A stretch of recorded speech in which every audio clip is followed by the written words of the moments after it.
Well, good morning. Good morning. That wasn't what I had. See, I got my work cut out for me. Full room. That's the God be praised. God be praised. I'm going to try something a little more ambitious this time, which is I've got a slideshow here that I've never used before. So if I seem a little distracted trying to keep everything straight, you'll understand. We've got a lot of material to cover. The subject, as you know, is the Reformation. Huge subject, and one of special interest, obviously, to us because we are Protestants, coming out of that tradition. And it's a story of epic proportions. So I humbly will try to give you just a little bit of it, a little bit of a glimpse of it, as it were. What I don't want to do is just tell the story that you already know. You don't, number one, you don't need me to do that, but number two, I'm not really an historian of that depth. What I'm going to do instead is share with you some of the surprises that I have encountered researching this subject. Some of the, what I think are less known, maybe not known at all, you might not even know at all, little things that maybe give us a broader perspective, maybe a deeper perspective, I would certainly hope, on this occasion. 500 years. 500 years since the birth of the Reformation. And I think about that and I say, wow, I'm alive to see this, to witness this singular event. 500 years, almost to the day. The day is next month. So that's how close we are. I will give you a little bit of a heads up, just so you know where we're going. Rebecca Weaver and I have coordinated on this very carefully because, number one, she has the credentials that I don't have, so I want to be very careful that I don't tell you something and that she has to undo it and when she shows up in December. So, but happily, we didn't have quite that problem. As you know, I'm a journalist and my interest is history. She's the theologian. So she is going to speak to you about the theology of the Reformation when she comes. I'm going to stick with the history. That's the dividing line here. Okay, 500 years. Let's see how we do this. There we go. I'm just grabbing images wherever I can to try to pick up on the flavor of this whole event. This happens to be in German, as you can see. Any of you been to Germany and followed Luther's trail? I'm sure some of you have. So you can speak, those of you who've been there can speak to some of this better than I can. I'm not going to try to be a travel agent here.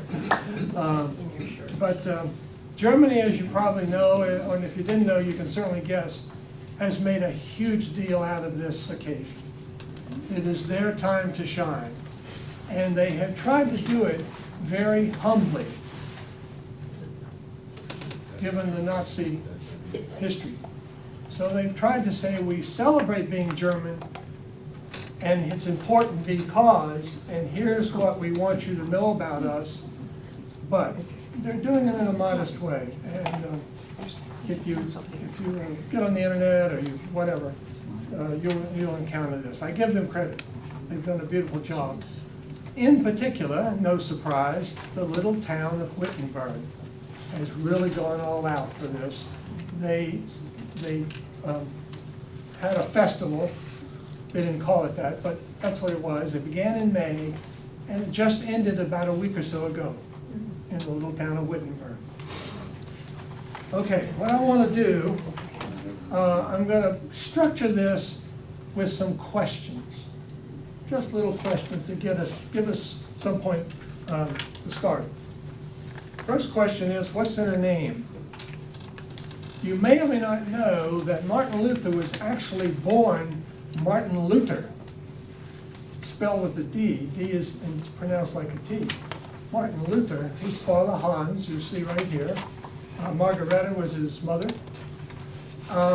It also can be spelled L-U-T-E-R. I've seen that in some of my sources. Doesn't matter.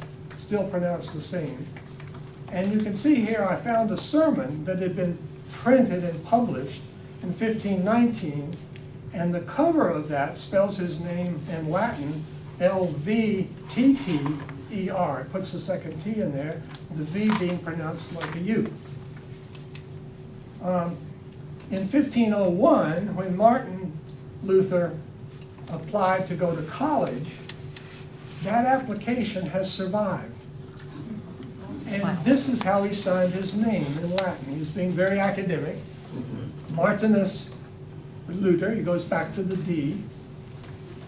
That's how he signed his name on that. And then, years and years later, when he's famous all over Europe, you can see how he signed his name. He went back to his original surname, Luther, L-U-D-E-R.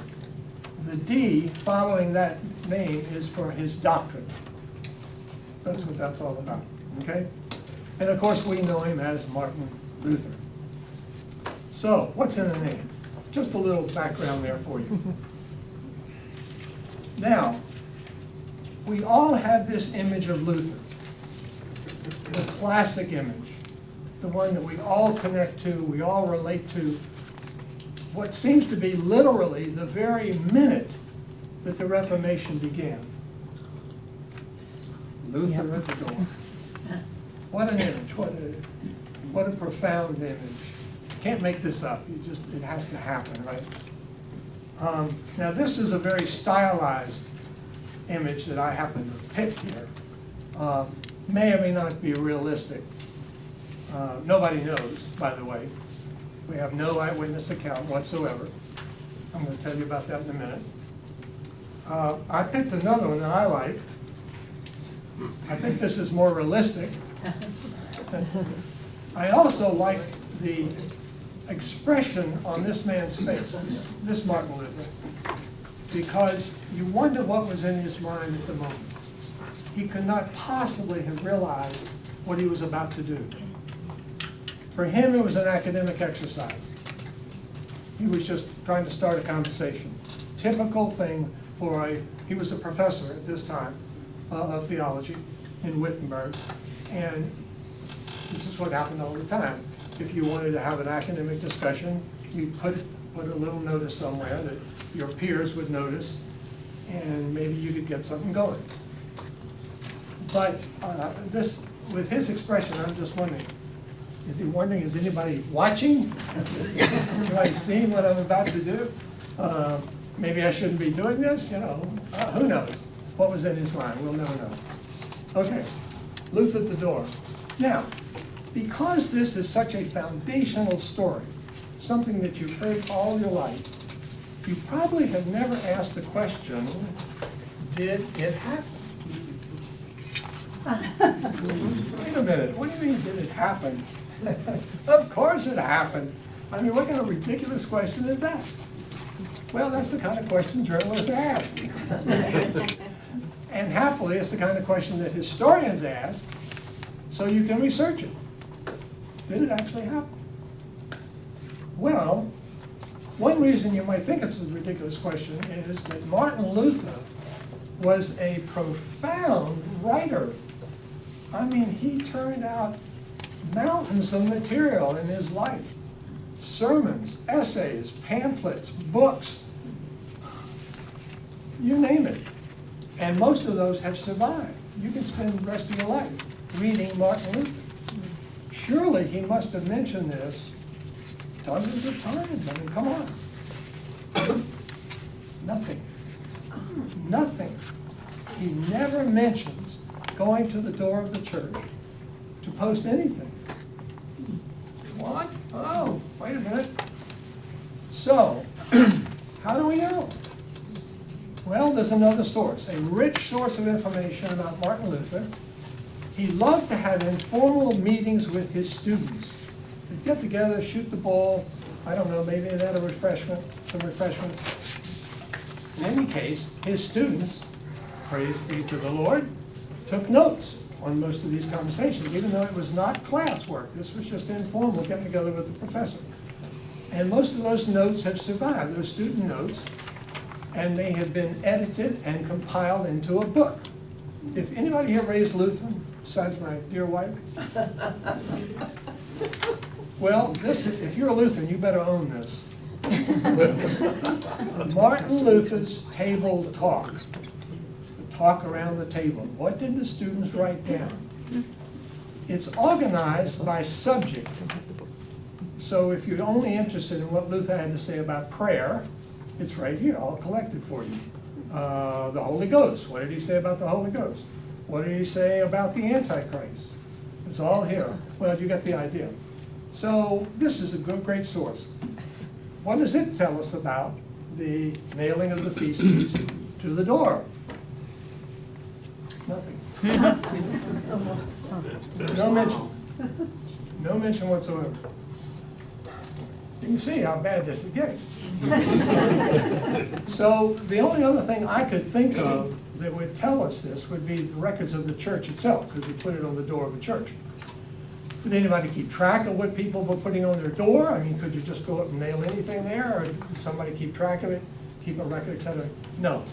There is no church record that this ever happened. How do we know? We actually have 4 sources, but you have to dig. You know. Let's see if I can make this happen. Okay. The best source, far and away, the primary source that this happened, comes from a very close friend of Martin Luther named Philip Melanchthon. And you'll find out more about him. He's on your handout.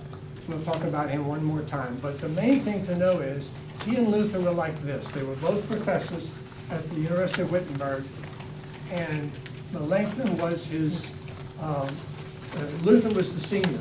Luther was the older man, kind of mentored Melanchthon, but Melanchthon became almost a surrogate for Luther, theologically. They were so close in agreement.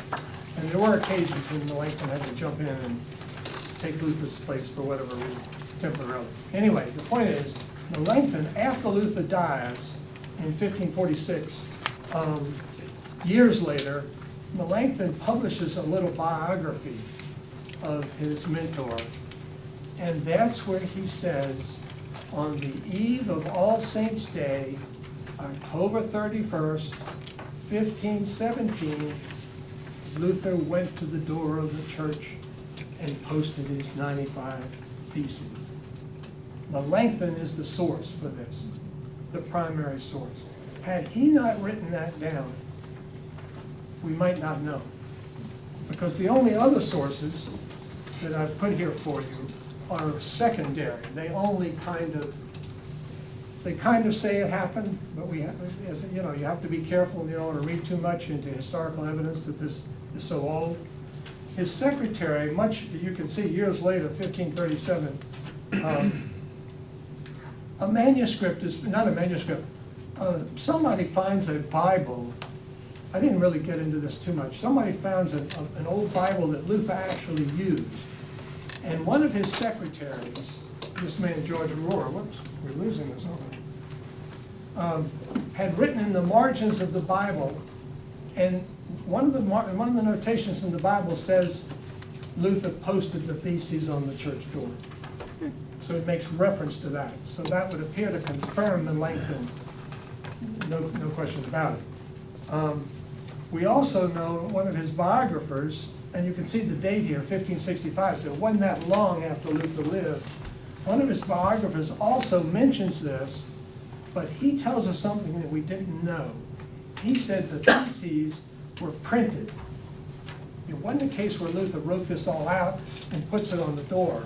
He went to some trouble to get it printed up, because we know, beyond question, he sent a copy to his bishop, and he sent a copy to his archbishop with cover letters. So he obviously prepared this process before he went public. And we can reconstruct all of that. So, did it happen? It certainly seems to have happened, yes. If he sent copies and it is assumed that he did do this, why did none of the other people sources say anything about it? What do you mean, none other people? The first sources that you were saying, like, it's never mentioned in any of the other sources. Well, that's a good question. First of all, we don't know why Luther doesn't mention it in any of the works that have survived. That is kind of surprising. Statistically speaking, it's surprising, quite apart from any other reason. He actually needed 2 secretaries to keep up with his correspondence. He loved to write letters. He loved to write letters. Wrote letters all over Kingdom Come.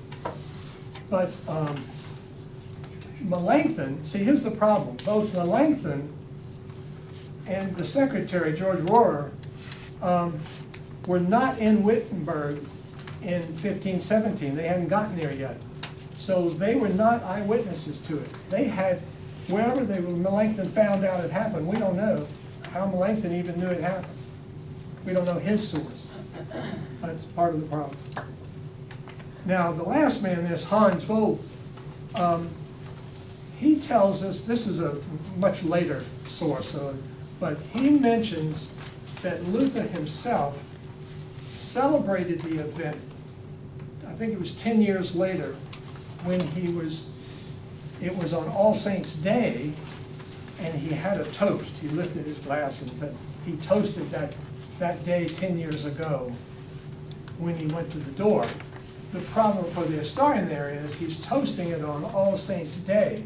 Melanchthon says it happened the evening before. Is that worrisome? Probably not.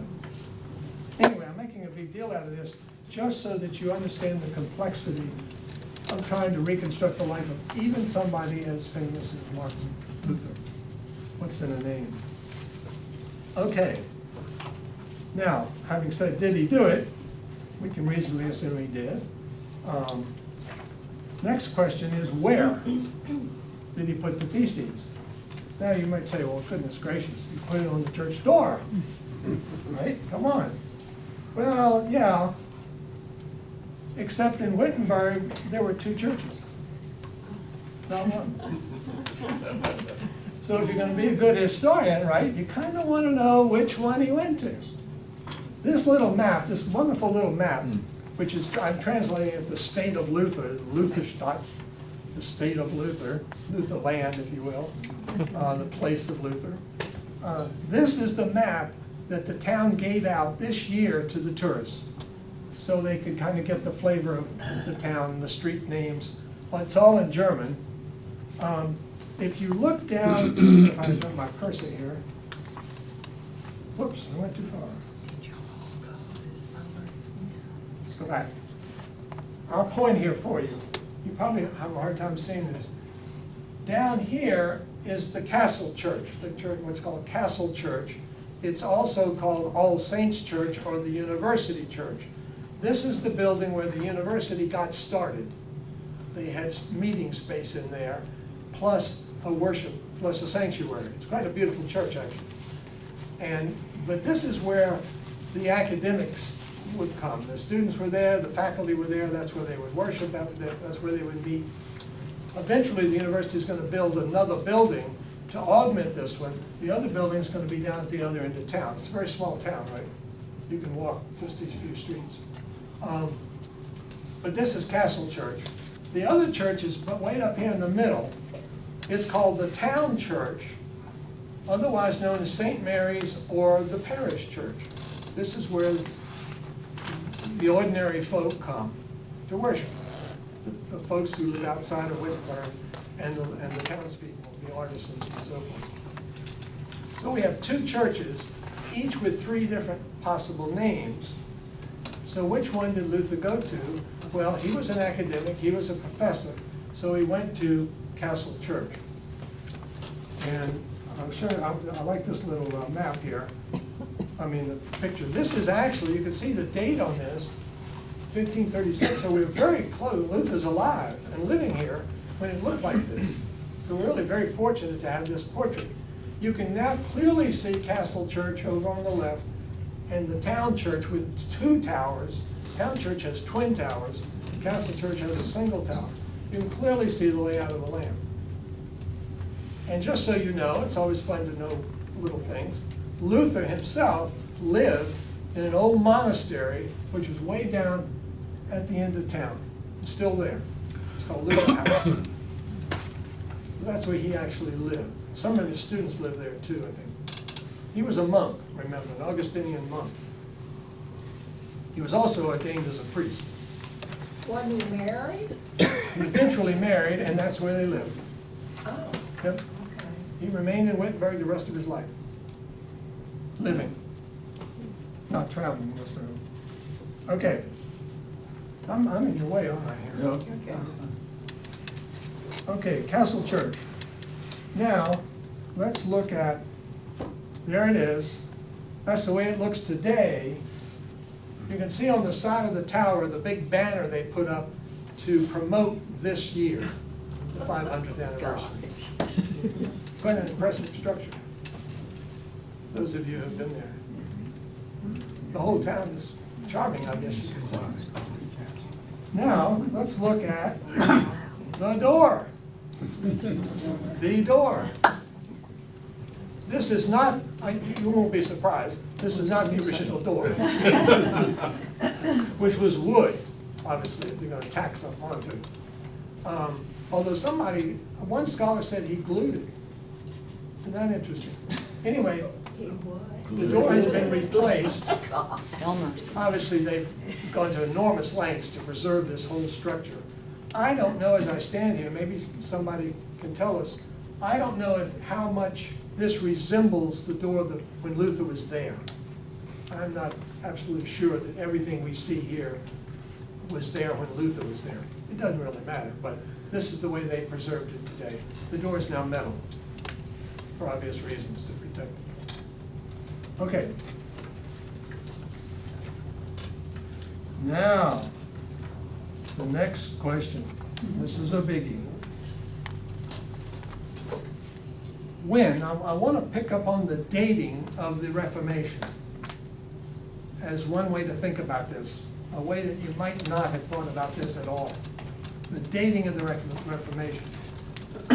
Why would I raise this subject? A couple of reasons. First of all, let's just take an example of somebody who wants to write a biography of somebody, doesn't matter who. Very quickly, if you propose to be a biographer, one of the first problems you run into is, where do I begin?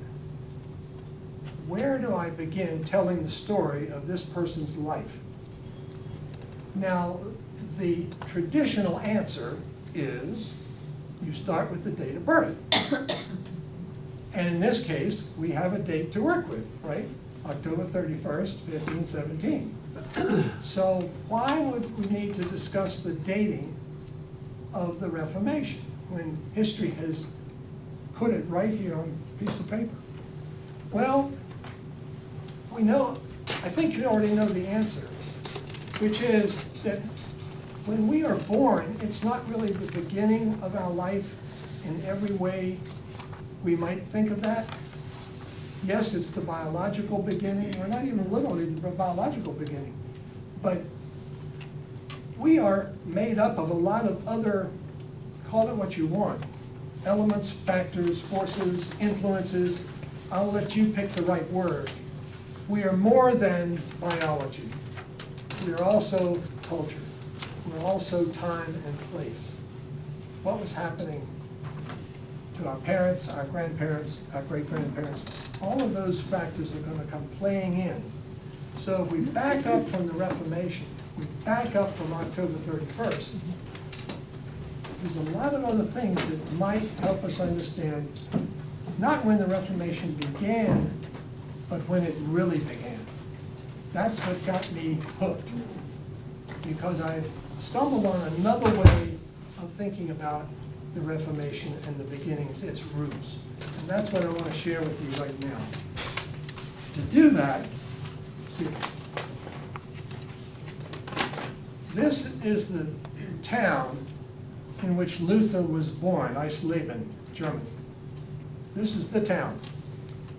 We could start here. We could say this is where he was born, these were the influences on him. It's a beautiful little picture somebody's preserved, which shows the house he was born in and da-da-da-da, the school he went to and all the rest. But I want to go beyond that for you.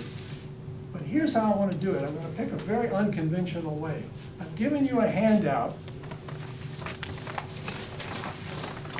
And what I have done, I have compiled a list of major reformers, major players in the Reformation. From a little before, not a little, from before 1517 and past 1517. I've tried to be pretty inclusive here. Not exhaustive. You may very well think of somebody I omitted. That's okay, that's fine. But I wanted to give you a true a sample of the reformers, not just Luther. He's obviously on the list. But I've come up with 17 names. I could have added maybe 2 or 3 more. Doesn't matter. The point is I want to give you a very good profile of the Reformation in terms of the people themselves. We're not going to go into all of this biographical information. You're welcome to take this with you. I hope you will. Every story is fascinating.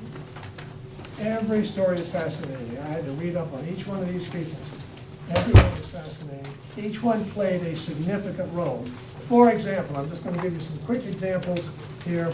On your first page, you'll, oh, by the way, these reformers are listed alphabetically by their last name. It's not a random order. They're alphabetical by their last name.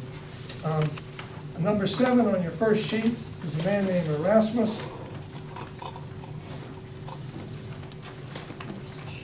Let's see.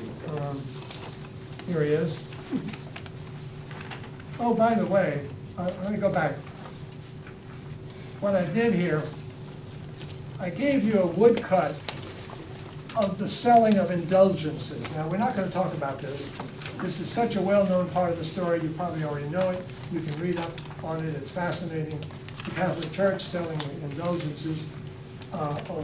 Luther very quickly in his career realized the problems, the theological problems with this whole practice. But this is a good example. This is where they tried to, one of the artists early on tried to capture what it was like.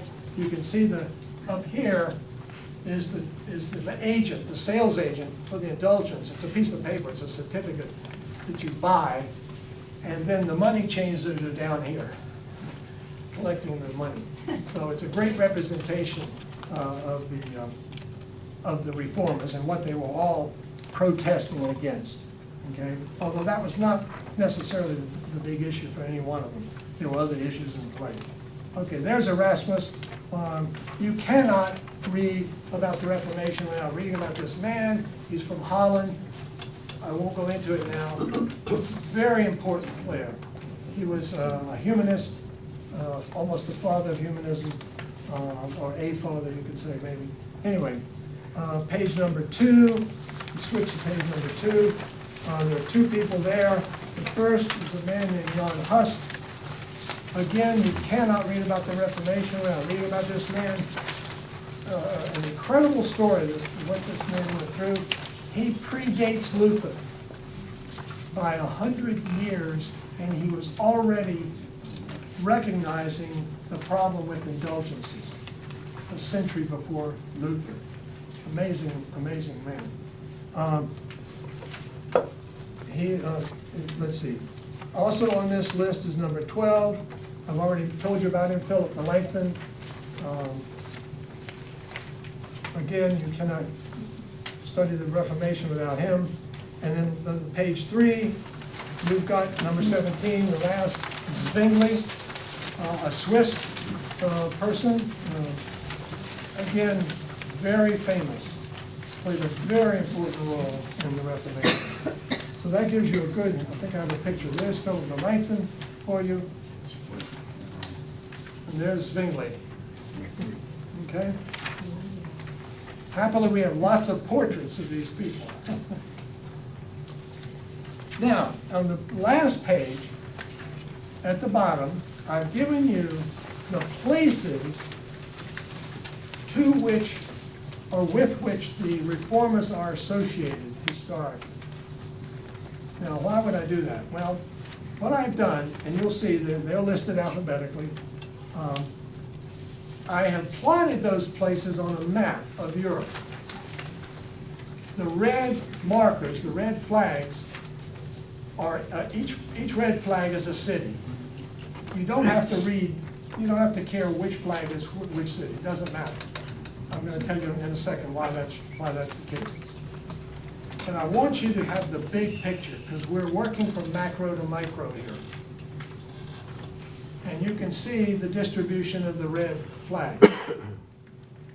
And they correspond I've tried very hard to make them correspond with your list. There's actually another flag on here which I didn't put on the list, I should have, and that's Edinburgh, Scotland, John Knox.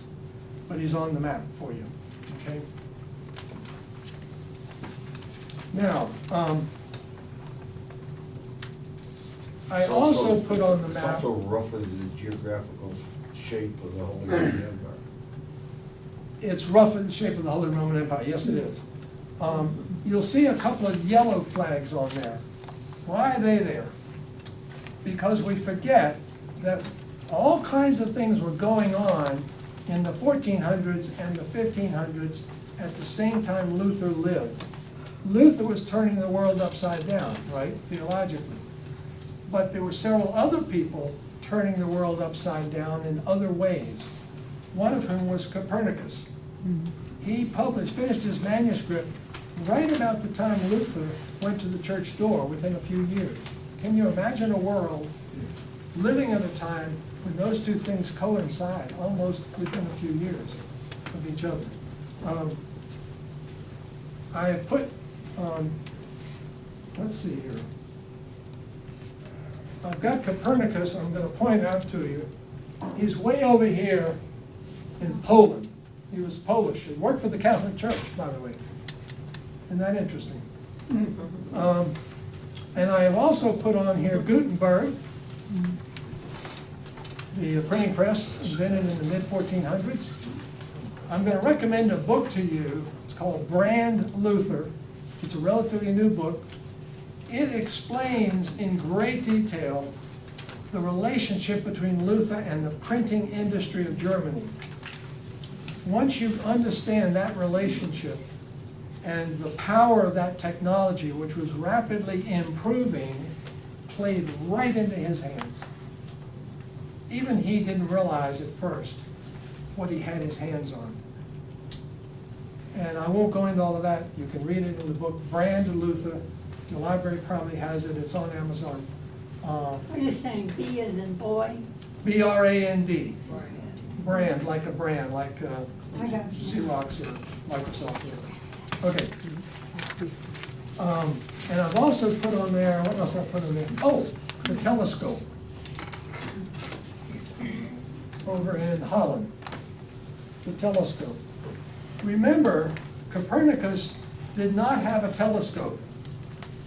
Why not? It wasn't invented. It had not yet been invented. But it was, and guess who got his hands on it? Galileo. Early 1600s.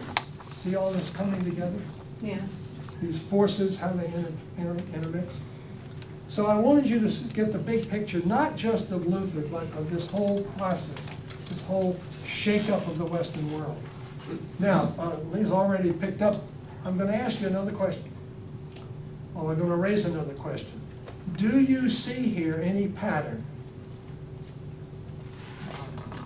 And you can play with this a lot. But you know the way Europe is set up. You know where the Mediterranean is. You know where the Black Sea is. You know where the British Isles are. You know where Scandinavia is. You know you've got the big picture, even if you can't see the map exactly. Do you see any pattern here at all? Does anything jump out at you? Well, there's nothing in France that I can see. There is one exception. You're right. There's one exception. Well, okay, the border. The border, yes, the Rhine River. There is one exception, but it's a true fluke. That's Navarra, France, the southernmost little section. And the only reason the reformer is there, he's fleeing for his life. He had to leave France. I mean, had to leave. He's the last. Let's see. He's on your list, number 15. Switzerland. Anyway, the Queen of Navarre was sympathetic to Protestantism, and she gave him refuge. But that's a fluke. He went back to the north. When does Henry VIII come in the Reformation in England? Ah, I was gonna say that for next week. Oh, But- sorry. Luther and Henry VIII were contemporaries. Makes this even more complicated and more interesting. And we'll pursue that angle next week. Good question. The pattern is that it's every place that the Pope didn't have direct control over the government. Everybody hear that? No. He said every place that the Pope didn't have direct control over, you see a reformer. Oh. Now, that's not totally correct, but it's close. It's close enough. Let's put it in different terms. As opposed to political, let's put it in terms of geography. I don't know if you remember, I've said in previous classes, the great locomotive of history, what's the great driver of history? It's geography. It's geography. Well, I was gonna, you asked what do we see just looking at the map. I was gonna say, there seems to be a north-south line going on as to where the spread started spreading.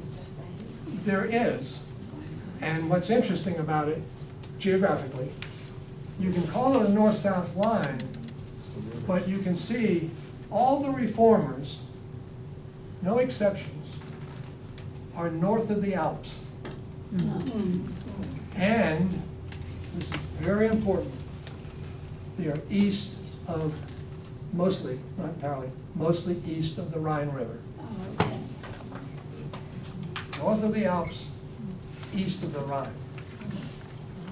Now, why, I'm gonna make a big deal out of this, I'll just warn you. This is, I'm gonna call this an hypothesis. It's not like you can run out and buy a book that's gonna explain all of this. You've got to dig down into the minutiae, and you'll see this hypothesis emerging a little bit. Some people will mention it, most will not, most of the historians, but you can kind of see it once you realize it might be there. And that's why I want to share it with you, because we're trying to rethink the Reformation, looking for the story behind the story, what else was going on that isn't obvious. The first clue to this pattern, that the Reformation is a creature of North Europe, not Southern Europe. Why is that? Now, you could say it's a coincidence. I mean, a lot of these people knew each other. If they were contemporaries, most of them actually had contact with each other. So that could explain a lot of it. You can't just jump on one thing. A lot was going on, obviously. But I think there was more to it. And my first clue showed up in an incredibly unexpected place. And I'm not even going to use words. I'm just going to show you.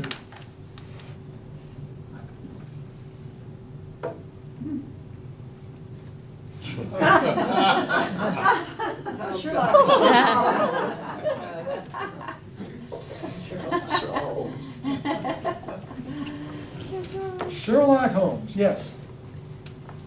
The first clue to explaining this, I think, can be found in a story about Sherlock Holmes. And what I'm going to do, I'm going to read you a passage from the story. You're going to recognize this right away, even though you probably don't know which story it's coming from. It comes from a story, a short story in fact, called Silver Blaze. Silver Blaze was a horse, but this has nothing to do with horses. Okay, here's the scene. Sherlock is talking to a police officer whose name is General Ross. Ross speaks first. Is there any other point to which you would wish to draw my attention? Sherlock says, to the curious incident of the dog in the nighttime. General Ross. The dog did nothing in the nighttime. Sherlock, that was the curious incident. Now, can you argue from silence? Well, Sherlock did. I'm going to suggest that one way to think about the beginning of the Reformation is to argue from silence. Very strange, I admit.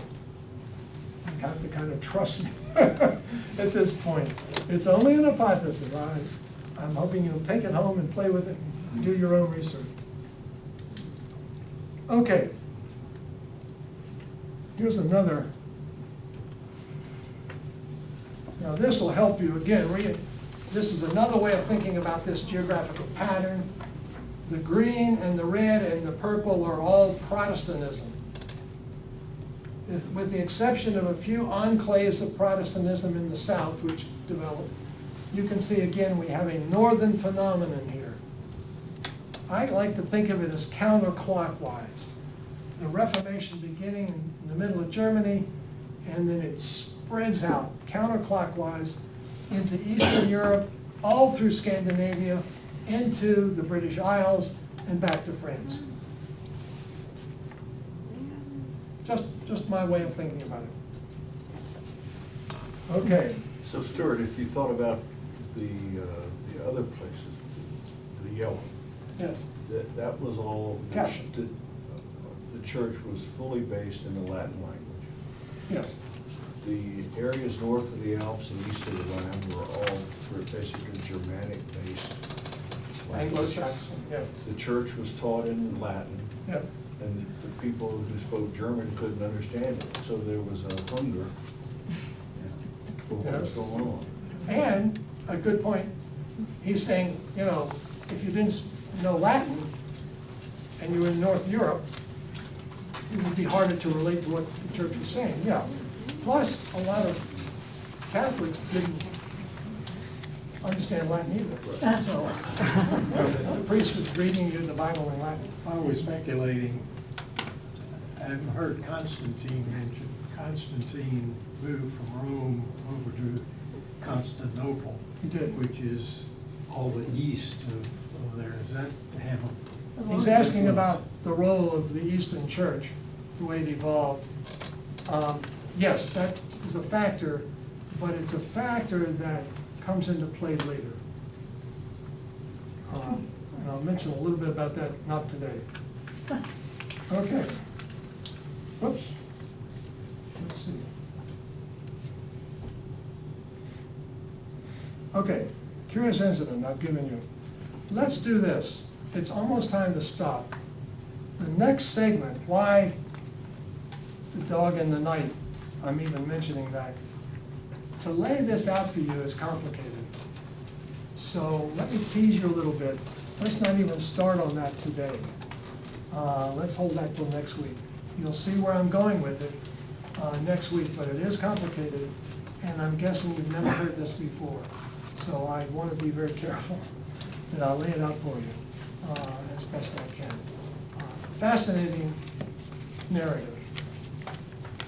Why we may need to back up in time way beyond 1517 to already see the Reformation, the clouds starting to form. Stay tuned. Can I make just a little point? Last week on Jeopardy, I love Jeopardy. I tried to keep my old brain active. And one of the questions was, who said, "I stand alone, I can do no other"? Now, I got that, and one of the contestants got it. It was Luther. But I couldn't remember at what point he said it, and I'll bet you they couldn't either. It's just sort of these things float out that people know and really don't know the context of, Right. myself included. His most dramatic confrontation, he had multiple confrontations because he was excommunicated repeatedly. And there's a lot of reasons for that. I didn't come prepared to give you all of that, but it is quite interesting how Luther managed to stay alive. You might want to read a biography, frankly, and there are a lot of them, including a new one that I'll tell you about next week. The answer is, the big confrontation was what we call the diet of worms. And you can go read about it, you don't need me to tell you. But a diet is like a conference, Yes, as you know. yeah. So, diet of worms, that's where he really was lucky to have escaped. I just thought it was interesting Luther would show up in Jeopardy, you know. Everybody has this pressure, The right? other thing to do is, on PBS, if people go back and look at the archives, they just put on almost an hour and a half on a special on Luther. Yes, and I think that's repeated today. 3 o'clock today. 3 o'clock. Yeah. Thank you so much.